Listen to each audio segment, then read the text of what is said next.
ঠাকুর বলেন ভগবান হলেন কল্পতরু। ভগবান কেমন জানো? সে হলো গিয়ে কল্পতরু। কল্পতরু কেমন?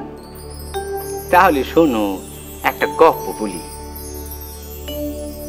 এক সাধু পথ হেঁটে হেঁটে ক্লান্ত হয়ে একটা গাছের তলায় বসলে। বড় ক্লান্তি লাগছে। আহা, এই সময় যদি একটা উত্তম শয্যা পেতাম, খানিক আরাম করতাম।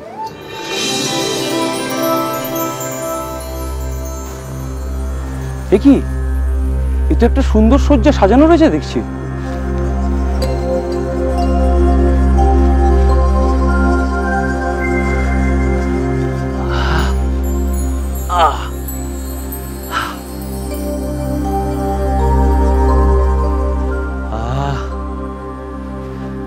দূর, এ নিজে হাতে পাকা টেনে বাতাস খাওয়ার ইচ্ছে হচ্ছে না। এই সময় যদি একজন সুন্দরী মহিলা আমায় বাতাস করত, আহা হা হা।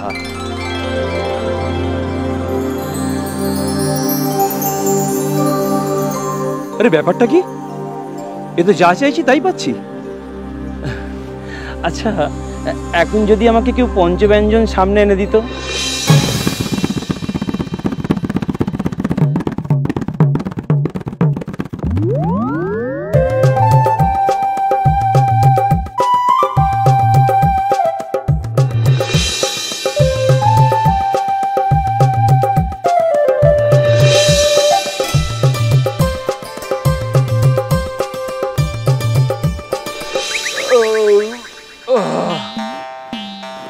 খুব ভালো খেলাম।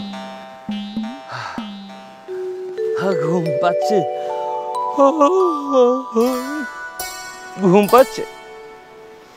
ঘুমিয়ে পড়ি। এই যে আমি ঘুমিয়ে পড়লাম, ঘুমের মধ্যে যদি বাঘ আসে, আমায় যদি মুখে করে নিয়ে চলে যায়।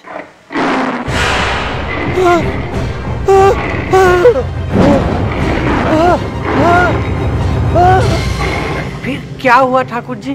তারপর আবার কি হবে? বাঘ ওই লোকটিরে মুখে করে নিয়ে চলে গেল। কারণ যে গাছের তলায় বসেছিল সেটি হলো গিয়ে কল্পতরু। এর মানে কি জানো? ওই ঈশ্বর সাধন করতে গিয়ে কখনো কখনো ধন মান যশ পাওয়া যায়, আবার কখনো কখনো বাঘও এসে জোটে জীবন নাশ করার জন্য। মানে হলো গিয়ে রোগ, শোক, অপমান।